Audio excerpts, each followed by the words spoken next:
Eu abri uma caixinha de perguntas lá no Instagram e vi uma pergunta no seguinte sentido: Luan, com R$ 1 milhão, eu consigo fazer R$ 10.000 por mês em renda fixa? E em renda variável? Eu expliquei para ele: olha, em renda fixa é difícil, porque você fala, 14% ao ano eu consigo ganhar tranquilo mais de R$ 10.000 por mês com R$ 1 milhão. Só que eu falei o seguinte: olha, esse é o valor bruto. Você consegue 100% do CDI? Onde? Me fala onde que eu encontro essa LCI, essa LCA que eu vou comprar agora. Mas brincadeiras à parte, não dá para você ter uma expectativa de rendimento de 14% ao ano, porque esse não é o seu rendimento líquido. Então não dá. E eu falei, olha, não dá para você esperar muito mais do que 11% ao ano, esticando a corda. Por quê? Porque o valor líquido hoje, 14% ao ano, significa 11,9% ao ano, sem considerar taxa de custódia, que já puxa esse rendimento mais próximo para 11,5%. 11,5% eu já conseguiria esses 10 mil. Contudo, a longo prazo é difícil de você esperar tudo isso. Então, com R$ 1 milhão eu não consigo. Longo prazo, tá? Você não pode. 1 ano, 2 anos no máximo. Não, longo prazo. Não dá para esperar tudo isso de rendimento. Agora, com ações, eu falei, é possível. É possível. Só que você vai ter que concentrar mais a sua carteira se o seu objetivo é esse imediatamente. E com base nisso eu pensei, por que não trazer um vídeo de empresas da Bolsa de Valores de dividendos que são capazes de entregar pelo menos 10% de dividend yield, quase se aproximando desse valor aí de 10 mil por mês com R$ 1 milhão ou 5 mil por mês com R$ 500 mil. É sobre isso que a gente vai tratar nesse vídeo. Vem comigo. Salve, salve, investidor, como é que você está? E a primeira ação da lista é a TIM. Sabe por quê? Muito embora o dividend yield aqui apareça em 7,45%, esse dividend yield está pegando os últimos 12 meses. E outro detalhe, eu vou clicar aqui em dividendos na TIM e olha só como esse dividendo está crescendo fortemente. Quando eu pego o dividend yield de 2025, ele já quase bateu 12%. E deixa eu te contar uma coisa, esse dividend yield será reproduzido no ano de 2026, sem considerar o pagamento extraordinário de dividendos para evitar a tributação dos dividendos, que foi a janela do ano passado, isso já acabou. E o melhor, o dividendo aqui superior a 10%, ele é sustentável, porque de nada adianta um dividendo que não é sustentável, pelo menos pelos próximos anos. Então, supondo, óbvio que isso aqui não é nada recomendável, porque algum nível de diversificação você precisa ter no seu patrimônio para reduzir a probabilidade de perda patrimonial permanente. Claro, né? Se eu coloco meu dinheiro em diversos ativos, eu reduzo a probabilidade de perda patrimonial permanente, mas quanto mais eu diversifico, menor é o meu retorno total esperado na carteira. Então é uma troca. Eu troco rentabilidade por segurança. A segurança da diversificação, quanto mais eu diversifico, mais eu vou reduzindo a minha expectativa de retorno. Só que, vamos lá, se eu concentro muito, eu preciso estar certo, porque se eu estiver errado, o dano será muito grande. E eu poderei ter perda patrimonial permanente, que é o verdadeiro risco de se investir em empresas. Então, sim, é preciso diversificação, mas não, eu não preciso diversificar muito a tal ponto de reduzir muito meu retorno esperado e a tal ponto também de eu ter uma extrema dificuldade de acompanhar os ativos do meu portfólio. E é claro que se eu quero um nível de yield de 10%, eu preciso concentrar. Então, supondo que eu fosse concentrar em TIM, o que de novo não é recomendável, qual seria aqui com R$ 1 milhão a minha renda esperada? Simples, né? Então, eu compraria 1 milhão, com esse dividend yield de 11 vou colocar 11,5, eu teria 115 mil por ano, o que daria quase 10 mil, né? Quase 10 mil. 10 mil cravado muito difícil, né? Teria que ter um yield acima de 12%. E aí é loucura. Aí é loucura. Por isso que o brasileiro está muito mal acostumado. Ele supõe que com 1 milhão eu posso fazer 10 mil por mês. Olha, muito difícil, tá? Agora, eu não posso só ficar olhando para o passado. O passado ele pode enganar. Eu preciso entender o que a empresa vai conseguir pagar daqui em diante. E aí que a gente chega aqui na própria projeção de remuneração aos acionistas que a companhia nos trouxe. Olha só, em seu guidance mais recente, a TIM planeja distribuir entre 5,3 a 5,5 bilhões de reais em 2026, refletindo o aumento da remuneração nos últimos anos e, para o longo prazo, projeta uma expansão. Então a TIM, ela está mandando para o mercado a seguinte mensagem: olha, a gente consegue aumentar essa remuneração ao longo do tempo, que é algo que já está acontecendo desde 2023. Essa é a escadinha da remuneração. A remuneração no ano passado foi até inferior à remuneração que será paga em 2026. Então entenda, aqui a gente tem eventualmente, pelo menos é o que a gente espera, uma empresa que crescerá ao longo do tempo, de acordo com a sua geração de caixa, o dividendo a ser pago ao acionista. Isso faz da TIM hoje uma empresa de dividendo evidente. Agora, eu preciso entender esse valor aí de 5,3 bilhões, quanto que ele representa de yield? E depois, ele é sustentável? Até olhando para o nível de alavancagem financeira ou nível de endividamento da empresa? Então, é muito simples de você calcular o dividend yield aqui. É só fazer o seguinte, aqui no Investidor 10 eu vou clicar em empresa e aqui embaixo eu tenho o valor de mercado da companhia, o valor total, que é de 46,7 bilhões de reais. Beleza, tá bom. Se eu tenho um valor de mercado de 46,700 e eu fiz um relatório recente da TIM detalhando o último resultado trimestral, as vantagens da empresa, comparação com a Vivo, tem um relatório lá na comunidade Formação Mira Invest, o link está aqui embaixo. Mas olha só, se eu pegar 5.300 e dividir, né, pelo valor de mercado, como se eu fosse comprar integralmente a empresa, eu teria um yield de 11,34. Agora, se ela pagar os 5.500, que é o valor máximo pretendido, eu estou falando de um dividend yield de 11,77. Vamos ficar no meio do caminho? 11,5? Então, 11,5. Tá, R$ 1 milhão vezes 11,5. É o que a gente já viu. 115 mil dividido por 12, 9.600, arredondando-se. Então dá quase para chegar nos 10 mil, como eu falei. E aí a ideia é, se a empresa realmente for crescendo o seu yield, porque essa é a grande vantagem de investir em empresas. Porque quando eu compro uma renda fixa que vai me pagar os mesmos 11,5, ou até 12, tá? 12. No curto prazo, eu vou ganhar mais dinheiro com a renda fixa. Perfeito. Vou ganhar esse 0,5% de adicional. Só que a renda fixa ela não vai crescer o seu rendimento ao longo do tempo. Na verdade, a tendência é até cair, especialmente quando a taxa de juros está muito elevada na economia, tá? Então, supondo que nem caia a renda permaneça estável, ao passo que a renda de uma empresa cresça pelo menos a uma taxa de 4% ao ano. Então, se eu ganhei aqui uma renda no primeiro ano de 12%, que é o que dá para ganhar hoje no máximo em renda fixa, eu vou ganhar 120 mil, dividido por 12, dá os 10 mil que eu preciso, tá? Então eu consigo esses 10 mil por mês na renda fixa no ano 1. Perfeito. Mas, vamos lá, eu consigo 9.600 numa empresa como o TIM. De novo, aqui é uma hipótese esdrúxula de concentração em apenas uma ação. É só para você entender. Para fins didáticos, me dê essa licença poética. 9.600, tá? Só que vai crescer, né? Vamos supor que cresça 4%. Já no ano 2, eu vou ficar praticamente equivalente com o rendimento da renda fixa. Beleza, ainda a renda fixa ganhou. Só que, vamos colocar 9.900 aqui. Se crescer só 3% no próximo ano, já vai ultrapassar. Então, esse é o efeito do longo prazo nas ações. Enquanto que meu yield cresce em boas companhias que conseguem crescer o seu fluxo de caixa, tanto da geração de caixa operacional, lá na empresa, quanto o fluxo de caixa entregue ao acionista na forma de proventos, esse é o efeito. Enquanto que a renda fixa tem esse efeito de ficar estagnada ou até declinar, porque afinal de contas, no fundo o Estado quer um juro mais baixo, tanto para pagar menos ao mercado quando ele se financia, quanto para estimular a economia. O Estado e o político ele quer um juro mais baixo, então existe um estímulo para que isso seja feito, mas afora isso, a tendência é estagnar ou cair, enquanto que bons negócios eles tendem a aumentar o fluxo de caixa. E uma empresa de dividendo, a tendência é aumentar esse fluxo de caixa para o acionista. Então, para quem tem paciência e pode esperar, e tem condição financeira de esperar, não há dúvida de que, para você se aposentar, a preferência precisa ser ações. Essa deve ser a preferência, por causa desse efeito. Então, eu tinha uma dessas empresas em que eu quase consigo chegar em 10 mil reais de renda. Agora, e a sustentabilidade disso aqui? 5.300, 5.500 está dentro do que a empresa consegue gerar de caixa? E a resposta é positiva. Só para você ter uma ideia, a TIM, ela gerou de EBITDA, tá? 5,3 bilhões de reais no primeiro semestre de 2026. Então ela tem capacidade de chegar nos 11, 12 bilhões ano. Fluxo de caixa operacional aqui menos os investimentos, 3 bilhões, dobrando-se 6 bilhões. Então, dá para esperar sim uns 6 bilhões de reais. Ou um pouco menos do que isso, considerando os impostos. Dá para chegar em 5,3, 5,4 bilhões. Então, na prática, hoje, a empresa vai distribuir 100% do seu fluxo de caixa livre. Então, é isso. A empresa está pegando toda a geração de caixa depois de impostos e investimento e está entregando para o acionista. Mas aí eu te pergunto, e os juros da dívida?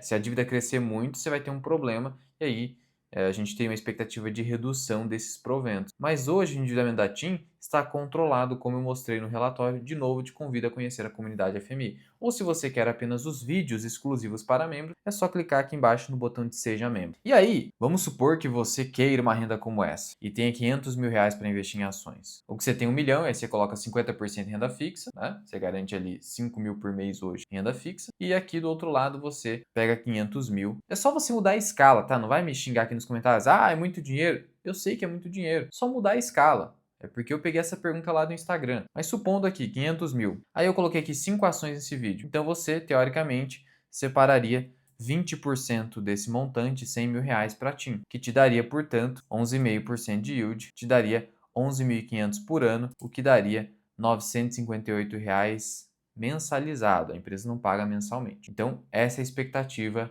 em TIM. A próxima ação da lista é a Allos. Tá? A Allos é uma administradora de shopping centers. Tem um portfólio de mais de 40 shopping centers. E, muito embora você possa duvidar, shopping centers no país, por mais que haja sim um caráter cíclico relacionado ao varejo brasileiro, são ativos com uma boa previsibilidade na geração de caixa. Sabe por quê? Porque, no geral, bons shoppings têm baixa taxa de vacância. É o caso aqui do portfólio da Allos. Você tem ali receita de estacionamento crescente, com alto poder de preços, porque as pessoas não deixam de estacionar dentro do shopping porque a tarifa cresceu, claro, com razoabilidade. Você tem aumento nas receitas de anúncios. Você tem ali um turnover que não costuma ser alto, uma troca de lojistas. Você tem diversos lojistas e diversos ativos, pulverizando o risco. Então aqui a diversificação é tão ampla e os contratos possuem um excelente índice de reajustamento, que é o IPCA, em sua maioria, que assim, o risco não é tão alto quanto se pensa. Na verdade, é a melhor forma de se expor ao varejo, caso você queira ter alguma exposição ao varejo. Aqui, na verdade, eu estou me expondo a locações com uma exposição indireta ao varejo. Mas é claro que isso aqui não é para todo mundo. Mas só para você ter uma ideia da geração de caixa e da previsibilidade na geração de caixa, a empresa hoje está pagando mensalmente, assim como o fundo imobiliário, dividendo. Mensalmente. Então tá aqui, ó. Clique em dividendos aqui em Allos e você vai notar que a empresa todos os meses para o ano de 2026 vem pagando 26 centavos por ação. Em apenas um mês aqui pagou a título de JCP, então aqui eu teria que tirar esse efeito do JCP, né? 0,29 vezes 0,826, que eu estou tirando 17,5 do juros sobre capital próprio, que é o imposto, então daria 23 centavos. Então em um dos meses é 24 centavos. Então, se eu pegar 29 centavos, multiplicar por 11, 13,19 mais 0,24 centavos, 3,43. Então o valor líquido aproximado entre 3,40 a 3,45 eu diria. Vou ficar no 3,43. Quanto que custa hoje uma ação da Allos? R$ 27 reais. Então hoje eu conseguiria talvez o maior dividend yield da bolsa. Só que aqui tem uma ressalva importantíssima, porque esse 12,7% a médio prazo não é sustentável. Não é sustentável. Haverá sim uma redução drástica desse provento. Eu vou te explicar o porquê. Primeiro, veja, aqui está o último resultado trimestral. Aqui é o primeiro trimestre de 2026. A empresa vai lançar do segundo trimestre. Na data de gravação desse vídeo ainda não tive acesso. Pois bem, só quero te mostrar aqui a lógica. A Allos segue fazendo gestão de passivos e emite CRI de R$ 1 bilhão, abaixo do CDI, em 3 séries com vencimentos em 5, 7 e 10 anos. Em linha com o guidance de remuneração aos acionistas, até maio de 2026, a companhia distribuiu 730 milhões de reais. Então, em 5 meses, ela distribuiu um valor pouco superior a esse 1 bilhão de reais aqui em dívida. O que isso significa? Que a empresa está tomando dívida para, em uma certa parte ali dos recursos, distribuir a título de provento. Porque esse valor que está sendo distribuído, vamos colocar aí de 3,45, tá? Ó, só para você ter uma ideia. 730 milhões em 5 meses me dá 146 milhões por mês. Essa é a remuneração que está sendo paga ao acionista de Allos. Se eu multiplicar por 12, daria 1 bi 750. Mas 1 bi 750 é mais ou menos que o fluxo de caixa das operações da Allos. Aqui no caso o FFO, que é o lucro líquido mais depreciações. Sabe por que mais depreciações?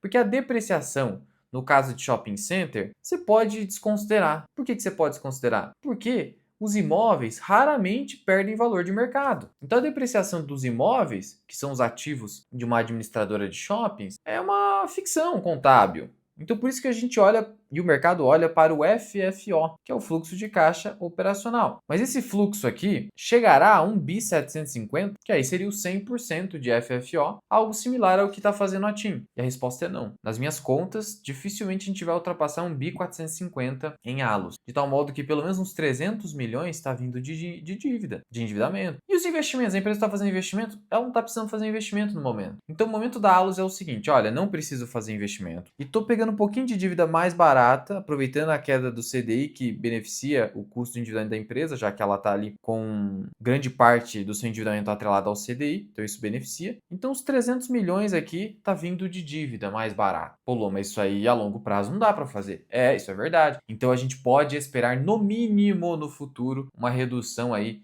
em 300 milhões. 300 milhões sobre 1.750 dá 17%. Bota 20% de queda.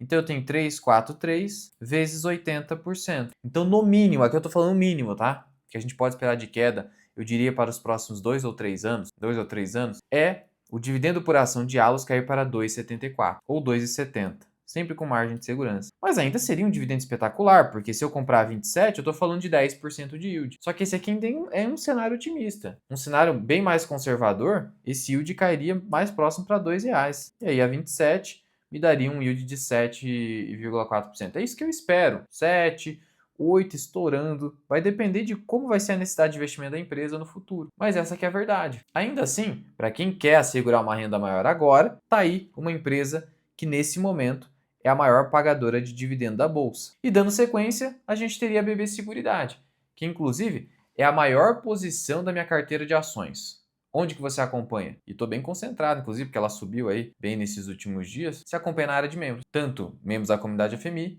quanto no Seja Membro aqui embaixo. E veja, mesmo a 41, a tendência é sim você conseguir quase 10%. Vai depender do resultado da empresa nesse ano. Como que eu sei disso? Primeiro, tá aqui o último fato relevante relacionado à remuneração aos acionistas, lembrando que existe uma vantagem em BB Seguridade, que é o fato de que ela só paga dividendo. E aí não fica o fisco mordendo imposto de renda. E aqui, o nível de distribuição referente, olha só, ao primeiro semestre de 2006 foi de 3,8 bilhões de reais. Se você anualizar 3.850, você está falando de 7,7 bilhões de reais de distribuição. Aí você vai me perguntar qual que é o nível de lucro líquido da empresa. Se eu pegar o lucro reportado no ano passado, e é provável que o lucro deste ano tenha uma queda em relação ao ano passado, mas olha do ano passado aqui, ó. Ano passado entregou 9 bilhões de lucro. Então, quanto que representa 7.700 sobre 9 bilhões? 85% de payout. É sustentável isso? 85% de payout? No caso dela, olha só, é uma empresa que a sua média de payout é de 85% e ultimamente ela tem pago quase 90% de payout, algo próximo disso. Então sim, é muito parecido com o que está acontecendo com Caixa Seguridade, que entrega 92% de payout. É que essas empresas, elas basicamente existem para gerar fluxo de caixa para os seus controladores estatais, Banco do Brasil aqui e a Caixa Econômica Federal, lá no caso da Caixa Seguridade. Mas e o lucro desse ano? Você não falou que vai cair? Será que consegue pagar tudo isso? Então hoje, a expectativa do mercado é de um lucro líquido em BB Seguridade de pelo menos 8,5 bi. Deve chegar até mais do que isso. Supondo que seja 8,5 bi. Eu estou falando de um payout de 90%. É possível, é plausível de acontecer em BB Seguridade.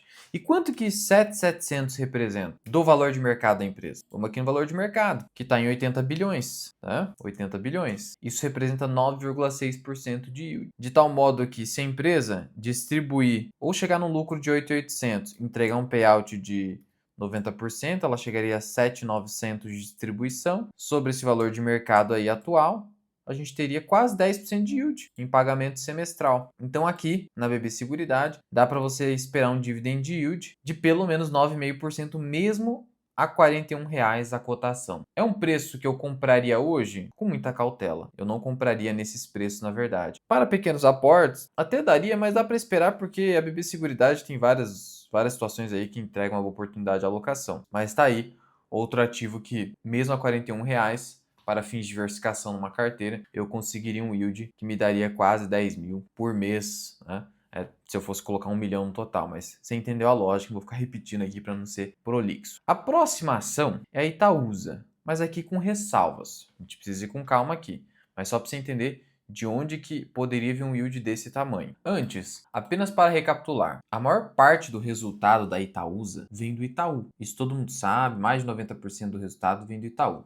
Tá, e é exatamente o que está aqui, ó. Itaú Unibanco, no primeiro trimestre de 2026, de um resultado total de 4,8 bilhões arredondando. Desse total, 4,3 bilhões Itaú. Então, não há dúvida de que o Itaú é extremamente representativo no resultado da empresa. E existe um compromisso da gestão da Itaúsa, do Setúbal, que é o seguinte: todo o dinheiro que o Itaú envia para a Itaúsa, seja na forma de dividendo, seja na forma de juros sobre capital próprio, toda essa grana entregue na forma de dividendos, ela vira dividendo para o acionista da Itaúsa. A gente não fica com nada. A gente só retém o lucro enviado pelas outras investidas, tá? É isso. Então isso aqui é importante para a gente entender a título de expectativa de quanto que a gente pode esperar de rendimentos da Itaúsa. Para isso, a gente precisa entender quanto que o Itaú deve lucrar nesse ano. Porque olha só, o Itaú, vou te mostrar qual foi o resultado dele no ano passado. Foi de quase 46 bilhões. Para esse ano,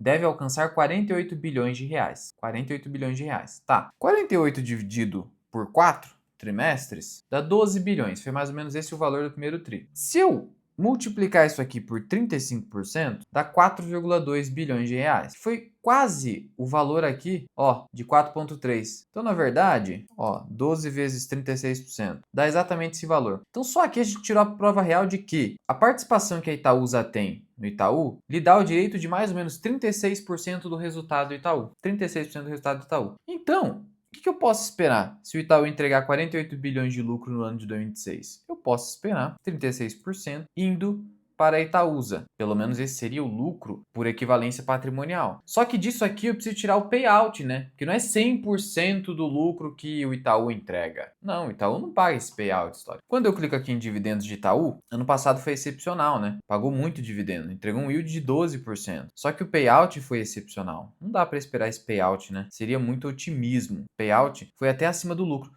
Como, Luan? É que tinha muita reserva de lucro. Isso aconteceu em 2019 também, ó, quase 100%, que foi até mais do que isso. Mas considerando que o Itaú está numa posição confortável de reserva de lucros, ele poderia sim entregar 75% de payout, que é o que está aqui. Então vamos nos basear no payout de 75% no primeiro momento? Então, desse total de 17 bi e 300, 75% viraria remuneração para a Itaúsa, 13 bi. Então 13 bilhões de reais de remuneração para a Itaúsa no ano de 2026. A empresa está valendo 155 bilhões nesse momento. Isso me daria um yield de 8,38%. Só que a própria Itaúsa poderia pagar ainda mais do que isso, como ela pagou em 2025. Então esse aqui é o mínimo do mínimo de remuneração que eu espero. Olha só a remuneração da Itaúsa aqui em 2025, 1,76, aqui 1,13. Então a tendência é a gente ultrapassar esse nível de remuneração. Até com certa tranquilidade. Por isso que eu espero pelo menos uns 9. Se a gente chega em 9, Itaúsa, mesmo nos preços atuais, você já conseguiria ali quase alcançar esse nível de remuneração, que seria de quase 10%, tá? É que hoje já não há mais tantas opções e que você consiga 9 com tranquilidade. Então a Itaúsa para fins de diversificação, mas as outras desse vídeo vão pagar mais, né? Elas vão conseguir se aproximar muito mais claramente e ultrapassar os 10%. Essa faixa aí que é uma remuneração excelente. Agora, se o Itaú, teoricamente, distribuísse, vamos colocar aí, 90%, a gente teria 15,5 bilhões de reais indo para Itaú, dividido pelos 155 de valor de mercado, 10% de yield. Então, se o Itaú paga 85%, mas a Itaúsa distribuindo um pouco mais, a gente já consegue chegar nos 10% de yield em Itaúsa. Então, é uma boa remuneração hoje. Por fim, temos a Petrobras. Aí aqui você tem uma ciclicidade maior. Só que hoje, o barril do petróleo tem beneficiado muito a Petrobras. E mesmo quando o barril do petróleo estava mais barato, a Petrobras estava pagando 10% de yield, porque a cotação caía para refletir esse yield que o mercado exige em Petrobras. E hoje não é diferente. O mercado, olha só, está esperando um dividend yield de 12% em 2026 e 18% em 2027. Na prática, o mercado está esperando para esse trimestre um dividendo de 3 bilhões de dólares. Se a gente pegar 3 bilhões de dólares e anualizar, a gente está falando de 12 bilhões de dólares. Colocando um dólar a 5, 60 bilhões de reais. Será que isso é possível? A Petrobras pagar 60 bilhões de reais em dividendos? A gente já vai dar uma olhada nisso.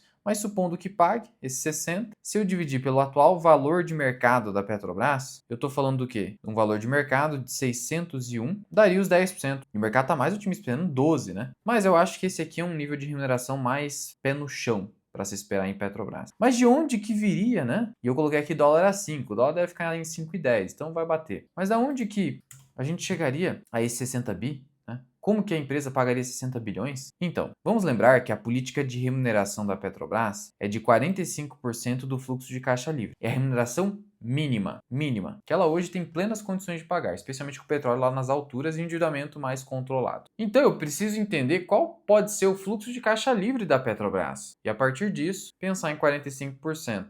Ou até mais do que isso. O mercado está esperando até mais do que isso. Note que o fluxo de caixa operacional do primeiro TRI, que foi um trimestre que nem foi beneficiado por essa alta do petróleo, foi até menor, ó. Foi de quase 44 bilhões. E agora esse fluxo vai aumentar ao longo dos próximos trimestres. Então, supondo que fique 44, no próximo trimestre 50, depois voltar para 45 e mais 45. 185 bilhões de reais. E aí, supondo que a empresa invista 40% desse valor, 110 bilhões de reais de fluxo de caixa livre. 45% daria 50 bilhões de reais. Então o mercado está esperando mais do que isso, mais do que o mínimo do mínimo. O mínimo seria 50 bi. Se ela pagar 50 bi, dá um yield de 8,3%, o que já seria ótimo, né? Mas a verdade é que ela tem condições sim, ela não deve mais investir tanto assim, o fluxo de caixa livre deve ser maior ao longo dos próximos trimestres, com um menor nível de capex. Então a ideia aqui é esperar 10% mesmo.